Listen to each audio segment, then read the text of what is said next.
Bonjour à tous, voici un exercice qui fait suite aux identités remarquables chez les complexes. C'est pour vous familiariser avec ça et apprendre à faire des développements, ici des carrés, des cubes, des puissances 4. Ça va voir rien de difficile. Avec un complexe très connu en question 3, J, qui est moins 1,5 plus I racine de 3 sur 2. On en reparlera plus tard dans les TD suivants. Donc, première question, on va redémontrer l'identité remarquable A plus IB au carré.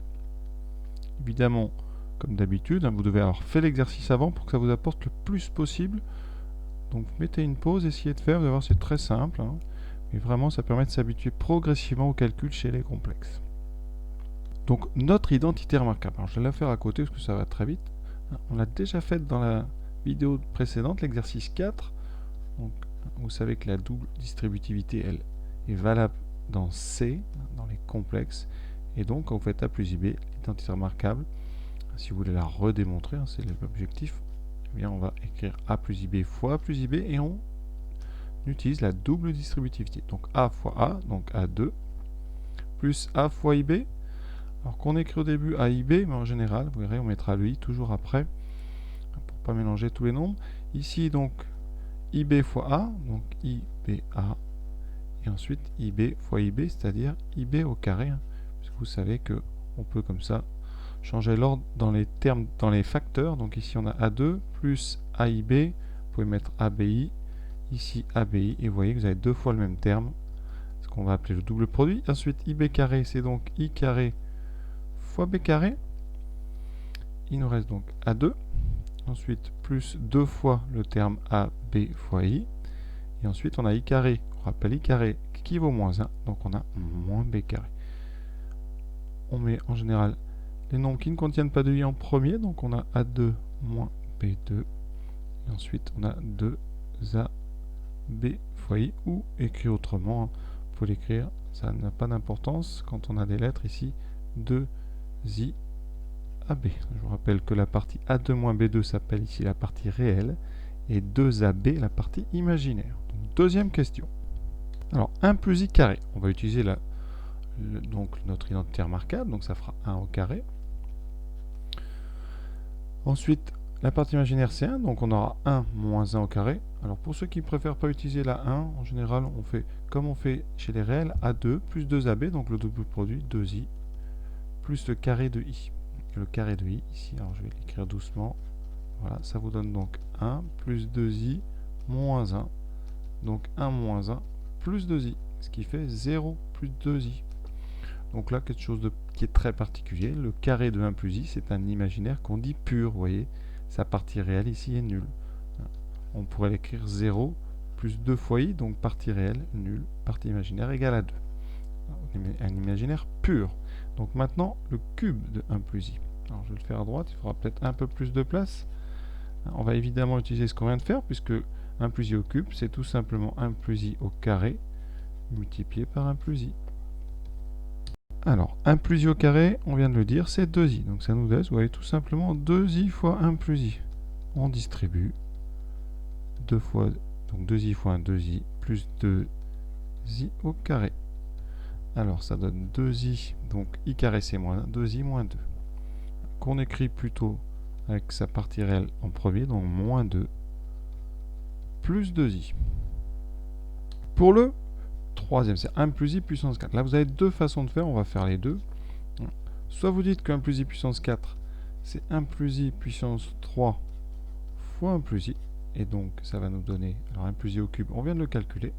C'est moins 2 plus 2I, multiplié par 1 plus I. Donc ça, double distributivité, moins 2, moins 2I. Ensuite, 2I fois 1, 2I, 2I fois I, plus 2I au carré.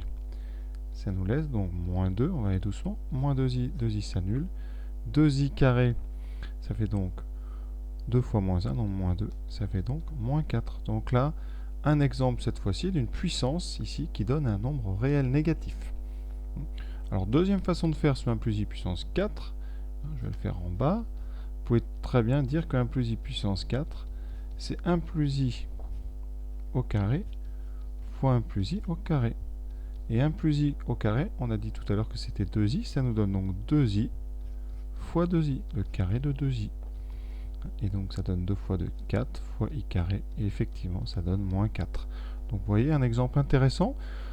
Un premier carré qui est un imaginaire pur et une puissance 4 qui est un réel négatif. Donc c'est très particulier. D'ailleurs, si vous mettez la puissance 8, vous voyez, en utilisant le même procédé, la puissance 8, ça sera donc la puissance 4 au carré, ça sera donc moins 4 fois moins 4. Et cette fois-ci, vous aurez un réel positif. Donc très particulier, ces multiplications de complexes. Vous voyez, on peut trouver un petit peu des complexes traditionnels, des réels positifs, négatifs, des imaginaires dits purs, 2i par exemple.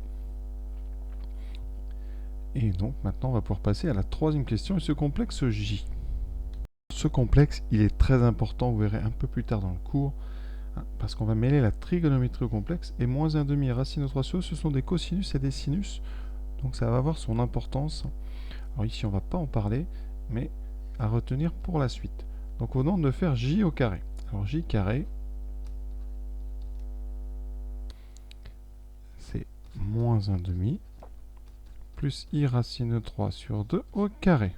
On va utiliser identité remarquable, moins 1/2 au carré, donc 1/4.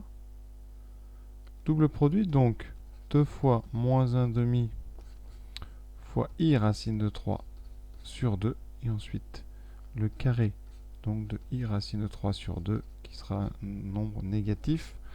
Donc on a 1/4 ici, donc les 2 et 2 s'annulent, donc moins I racine de 3 sur 2, et là moins le carré de racine de 3 sur 2, donc moins 3 sur 4. 1/4 moins 3/4, ça nous donne moins 1/2, moins I racine de 3 sur 2. Alors la chose assez particulière ici, vous retrouvez à peu près le complexe J, mais avec un moins ici sur sa partie imaginaire. Donc on dit en maths, vous verrez un petit peu plus tard dans le cours, ce complexe ici s'appelle le conjugué de J. C'est donc le même complexe, mais avec des parties imaginaires opposées. Maintenant, on va passer à J au cube. Donc on est toujours dans la question 1, J au cube. Alors ça, c'est donc tout simplement J carré fois J. On vient de calculer J carré. C'est donc moins 1/2 fois moins I racine de 3 sur 2 multiplié par J, oui, qui est moins 1/2 plus I racine de 3 sur 2. Et là, on a un complexe en maths fois son conjugué, c'est une identité remarquable. A moins B fois A plus B. Moins 1/2 fois moins 1/2, ça donne donc le carré d'1/2, donc 1/4. Identité remarquable avec les complexes, ça donnera donc plus le carré de racine de 3 sur 2, donc 3 quarts. 1/4 plus 3 quarts, ça donne 4 quarts, ça donne donc 1. Donc, chose très particulière, J au cube vaut 1. Alors, pour cette question B, on n'a pas encore tous les outils pour faire une vraie démonstration. Mais on peut dire quoi? Eh bien, comme J au cube vaut 1, J puissance 4, ça vaut J au cube, donc fois J. Et donc, comme J au cube vaut 1, ça donne J. Donc J puissance 4 vaut J. J puissance 5 vaudra J3 fois J2. Donc comme J3 vaut 1, ça vaut J2.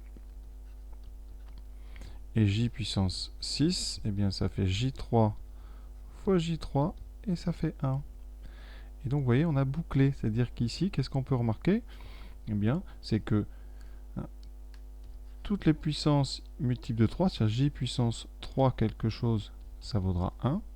Si vous faites J puissance 3K plus 1, c'est-à-dire J puissance 4, J puissance 7, etc., eh bien, ça vaudra J puissance 3K fois J, ça vaudra tout simplement J. Et si vous faites un nombre qui est une puissance de 3, un multiple de 3 plus 2, c'est-à-dire 2, 5, etc., 8, eh bien, cette puissance-là vaudra J carré. Voilà. Alors, exemple, on va prendre une puissance, par exemple, J puissance 67. Alors, vous décomposez ça en multiple de 3, donc 67, c'est donc 66. Donc 66, c'est 3 fois 22. Donc voilà, vous avez donc 67 qui vaut 3 fois 22 plus 1. Ça vaudra, vous voyez, donc ici, on est dans le J3K plus 1. Ça vaudra J, parce que vous pouvez l'écrire sous la forme J puissance 3 puissance 22 fois J. Et comme J puissance 3 vaut 1, il vous reste tout simplement J. Donc vous voyez, c'est très simple. Les puissances de J donnent toujours soit 1, soit J2 ou soit J. Voilà l'exercice qui me paraissait intéressant. Voilà. Voilà, j'espère que ça vous a plu. En tout cas, à bientôt, j'espère.